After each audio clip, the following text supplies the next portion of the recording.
In lane 0, Figura Dylan from GSE. In lane 1, Kupkupin Damian from Flash Aquatics.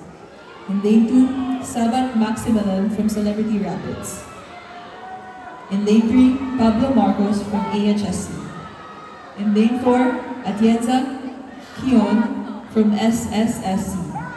In lane 5, Santiago Lord from Flash Aquatics. Wakali! In lane 6, Julian Jedaidia from SSSC.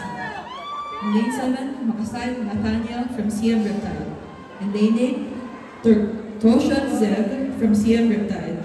In lane 9, Marquez Caleb from Swimgear.